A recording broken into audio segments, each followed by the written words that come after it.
Fala galera, saudações vascaínas, começando mais um vídeo aqui no canal. Eu sou o Juninho, você está no canal Machão da Gama para a segunda edição do nosso giro de notícias de hoje. E claro, o assunto desse vídeo não poderia ser outro. A entrevista coletiva de Paulo Brax que aconteceu hoje à tarde, para falar sobre esse momento do Vasco. O Vasco mal no Campeonato Brasileiro após 8 rodadas, o Vasco dentro da zona do rebaixamento. E Paulo Brax foi sabatinado hoje em entrevista coletiva, falou sobre a permanência de Maurício Barbieri, admitiu erros na montagem do elenco, também garantiu que esses erros serão corrigidos, que ele já está trabalhando para corrigir esses erros.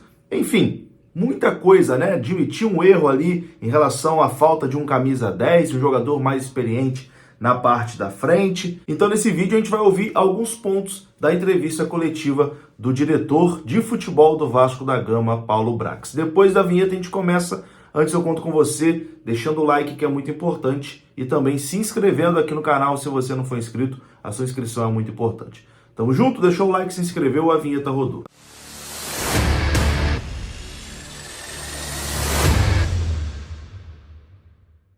Então bora lá, meus amigos, começando mais um vídeo e vamos aqui naquele pique, direto para os assuntos, sem enrolação. Vamos falar de Vasco da Gama. E o assunto é Paulo Brax. Paulo Brax concedeu hoje uma entrevista coletiva na Vasco TV para falar sobre esse momento do Vasco, um momento de crise, um momento muito conturbado, onde a torcida está revoltada, com a situação do Vasco no Campeonato Brasileiro. A torcida quer a saída do treinador, a torcida quer até a saída do próprio Paulo Brax. Mas hoje ele veio a público para falar com o torcedor vascaíno. E a gente vai ouvir agora aqui os principais trechos. Primeiro, ele fala sobre a permanência de Maurício Barbieri, Ele garante que tem confiança no trabalho de Maurício Barbieri, que Maurício Barbieri tem o respaldo da direção do Vasco da Gama e que internamente eles já conversaram para corrigir a rota nesse meio do caminho e tentar ir para uma rota diferente. Mas Maurício Barbieri continua, pelo menos até o jogo contra o Flamengo. Barbieri continua. Confira. Tenho total confiança no trabalho do treinador, da comissão técnica e principalmente total confiança no trabalho que está sendo feito nesse ano no Vasco, em 5 meses de trabalho. Eu entendo que algumas rotas precisam ser corrigidas e serão corrigidas, mas internamente. Nesse momento, internamente. Como eu disse, é um momento ruim de resultados, um momento que a gente não queria estar nessa posição da tabela, não planejamos estar nessa posição da tabela, na 8ª rodada de um campeonato de 38,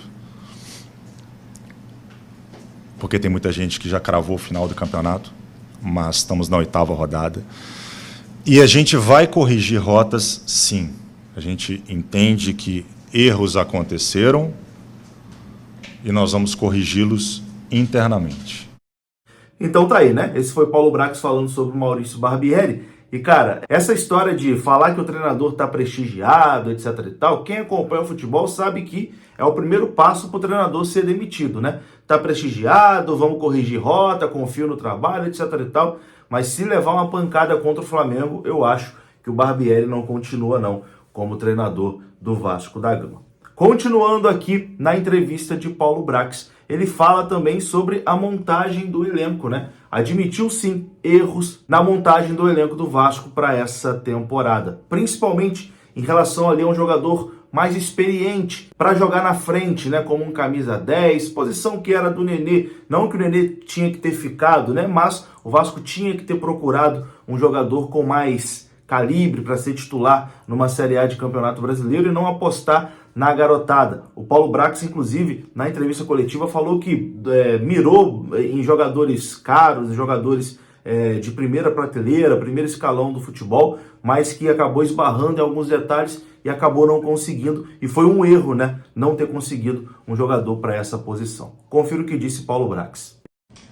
De olhar para dentro e dizer, erramos, problema nenhum. Erramos em não ter um jogador com mais experiência ali na frente. Erramos em não ter um jogador com mais experiência do meio para frente. E a gente vai corrigir isso. A defesa foi o primeiro setor a ser construído. Não sou engenheiro, mas numa construção de uma casa, você começa da fundação, do piso. A gente montou um time novo, zerado.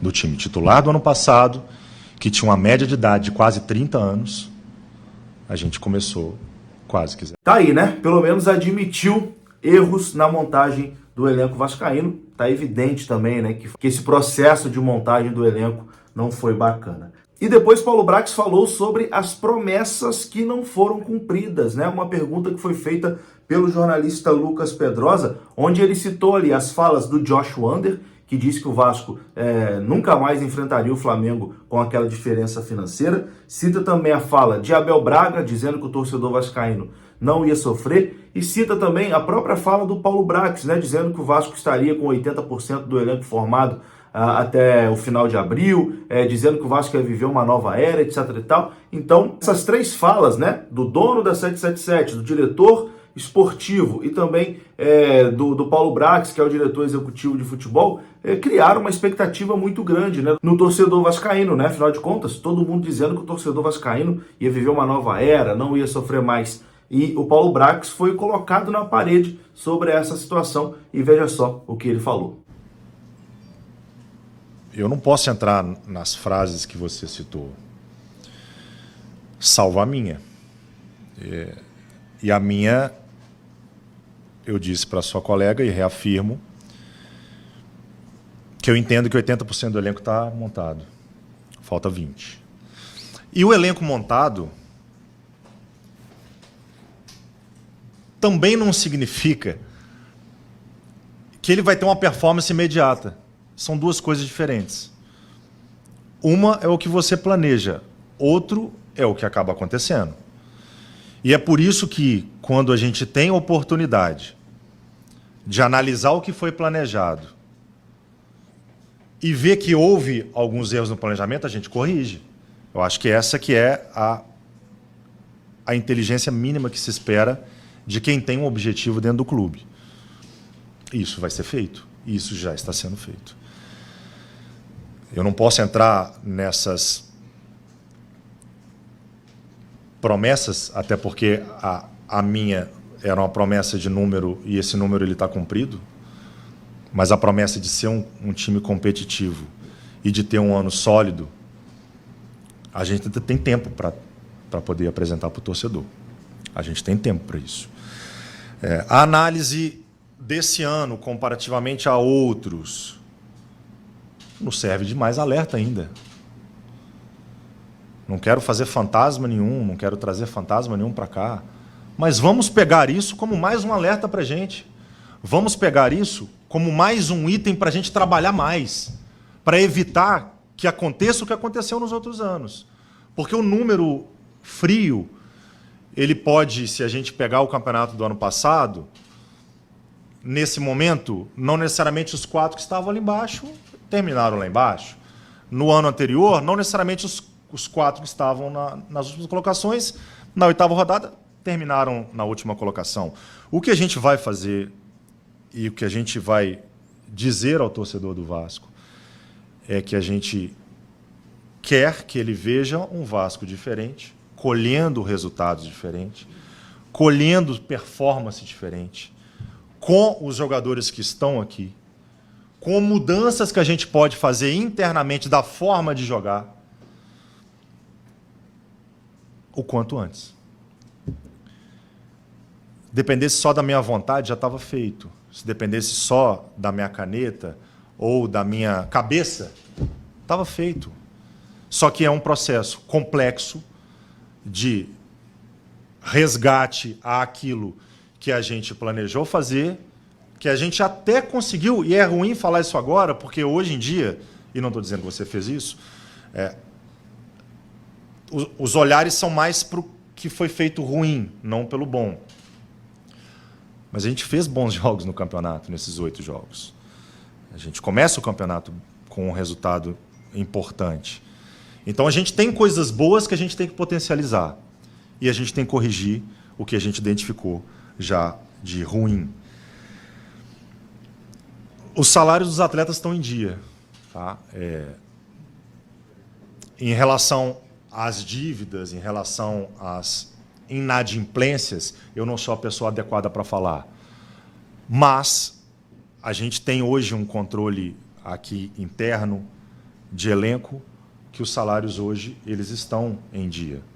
E é uma exigência que foi feita internamente desde que se iniciou o trabalho ano passado, que a gente não tivesse atraso nos salários dos atletas, porque era algo recorrente em outros anos, por motivos diversos, no Vasco. Você quer fazer? Vai lá. Mas você, como um cara que está dentro do processo, que faz parte da 77, que participa de reuniões, alguém vai vir aqui responder para o torcedor o que está acontecendo? E tem uma que eu preciso te corrigir. Eu não sou funcionário da 777, sou funcionário do Vasco, tá? A 777, até tinha esquecido de anotar isso aqui. Porque tem pessoas que fazem essa confusão. Foi bom você ter citado. Eu sou contratado dentro de um processo da 777. Só que eu sou funcionário do Vasco. Minha carteira é assinada pelo Vasco. E meu vínculo não é com um grupo de trabalho. Tá? Não posso te responder a respeito de comunicação do clube, se alguém vai vir aqui falar em nome da 777 ou em nome de outras pastas. Eu me dispus a vir aqui, já desde a semana passada, para falar tudo que a torcida precisa ouvir sobre futebol. Sem amarra, sem polêmica, de cara limpa, transparente, sem tempo. E acredito que é uma obrigação falar com o torcedor do Vasco sobre o futebol do Vasco hoje. Então, o que eu posso não garantir ao torcedor, mas dizer ao torcedor que a gente está fazendo de tudo para que esses alertas sejam só estatística. Vão virar estatística. Que a gente vai corrigir o que precisa corrigir. Que a gente vai fazer diferente o que precisa ser feito diferente. E a gente vai colher resultados diferentes. E ainda bem que nós estamos só na 8ª rodada. Porque se eu venho aqui para vocês, na virada de um turno, ter essa mesma entrevista, com essas mesmas perguntas, com essa mesma situação na tabela, a gente estaria com um outro perfil, um outro humor, uma outra expectativa. E isso não vai acontecer. Então tá aí, esse foi Paulo Brax, uma resposta bem longa, né, em relação a isso, deu seus motivos. Tem mais alguns pontos da entrevista do Paulo Brax que eu vou usar no vídeo de amanhã de manhã. Em resumo, né, umas partes importantes eu já trouxe aqui nesse vídeo, ele admitindo o erro na montagem do elenco, garantindo a permanência de Maurício Barbieri e explicando também aquela fala de 80% do elenco. Até disse que 80% do elenco está assim informado, mas que vai corrigir rota nessa janela aí de meio de temporada. A tendência, pelo que deu para entender nas falas dele, é que o Vasco deve contratar aí 5 ou 6 jogadores. Disse até que já tem jogadores que estão engatilhados. Enfim, vamos aguardar. Eu vou ficando por aqui, quero a sua opinião aqui nos comentários. Saudações vascaínas, deixa o like, se inscreva, até a próxima. Fui!